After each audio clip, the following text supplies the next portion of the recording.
Hey boys and girls, I'm back with Powerless. We are almost done with this book. Hope you're enjoying it. Chapter 24, The Way Home. Daniel remembered a feeling of weightlessness and the sound of distant voices calling his name. He wanted to tell the voices to go away, that he was too tired to get up, but the voices were insistent as the weightlessness gave way to the return of gravity and the feeling of soft earth under his back. When he opened his eyes, it was still dark, but now it looked as if someone had poked tiny pinpricks into the blackness. He was looking up at the field of stars, at a clear night sky. It was a welcome sight.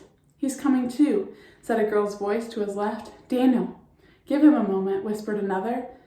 "Man, he fainted just like a girl." "Oh, be quiet, Clay." The girl leaned over him and stroked his hair. He was surprised to see it was Louisa. "Daniel, how are you feeling?" Okay, I guess. "Did we win?" "Look around you," she said, smiling. Rose, Rohan, Eric, Clay, Bud, and Molly were all there. Most of them were grinning, too. Daniel set up too fast, and his vision threatened to go blurry again. "Careful," warned Rohan. "You were out for a few minutes. You're bound to be a little woozy." Daniel propped himself up on his good elbow and rubbed his eyes. "Where's Plunkett?" Rohan gestured over his shoulder. "He's down there somewhere." With Rohan and Louisa's help, Daniel managed to stand and look around. He was on the grassy hilltop overlooking what was once the old quarry. Now it looked more like a giant sinkhole filled with dirt and slabs of solid limestone. A dust cloud had risen from the destruction and was being carried away on the north wind. "The whole thing pretty much collapsed," said Rohan. "You all were lucky you escaped in time." "The stone, Plunkett's pennant," Daniel said, remembering. "It's down there too," Molly answered. "After you tore it off Plunkett's neck, his powers disappeared. His shroud, all that shadowy stuff just faded, and all that was left was the little old man.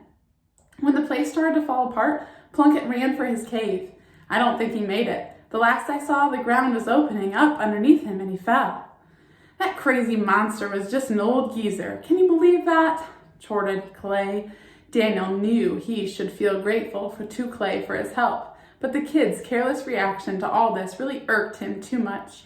Daniel's plan had been to leave the old man powerless, not dead, and death was never a cause for laughter, not in Daniel's book. "I told everyone not to touch the stone, so we left it down there," said Molly. "It's buried under a ton of rocks now." "That's a fine place for it," said Daniel. Daniel looked for the first time at Eric, who was bruised and beaten up. One eye was swollen shut and he was covered in wounds. "I owe you an apology, Eric.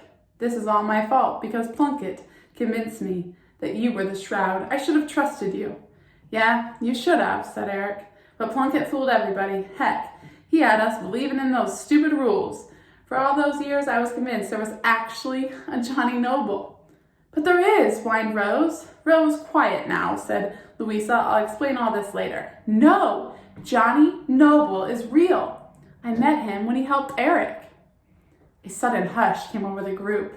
It was Louisa who broke the silence. "Now, Rose, what did Mom tell you about making up stories?" "It's not a story," Rose said. "Eric was sleeping, and during the fight, Johnny Noble appeared in the cave and woke him up. He fixed him, and then he flew away, faster than even Molly. But first, he told me to tell Daniel something real important." No one said anything. Everyone was looking at Daniel. "Johnny said to tell you that Plunkett didn't know as much as he thought he knew. He said that there are more answers out there for a good detective to find." "Eric," said Rohan, "how did you wake up? Just in the nick of time, too." I don't know. I just woke up. I heard the fight outside, and well, you all saw the rest. I don't remember anyone else around, though." "It's true. I'm not fibbing," shouted Rose, stamping her feet. "It's okay, Rose. We believe you," said Louisa, giving the rest of them a look. "No, you don't, but you'll see. Johnny Noble is real. For really real." Daniel looked at Rohan, who just shrugged, and then at Molly, who rolled her eyes. He remembered all that Plunkett had told him in the cave about the real Johnny and the children of the fire. But he didn't say anything. After all the lies Plunkett had woven, Daniel wasn't so sure what to believe, and it didn't feel right to be filling his friends' heads with more false dreams. "Clay," said Eric, changing the topic, "I want to thank you for what you did. You really surprised us all." "Yeah? Well, you can take your thanks and shove it. I wasn't here for you bunch of losers. I was here for me." He leaned in close and practically growled, "Clay Cuddins is going to be the top dog in this town for a long, long time." He turned and started the long trek back home with Bud nipping at his heels. He hadn't gotten far when he stopped and turned back. "You know what? I really should be thanking you, because I think I got something really great out of this whole mess. I got over my fear of heights. Things are going to change around this place," he said with an ugly grin. "I promise."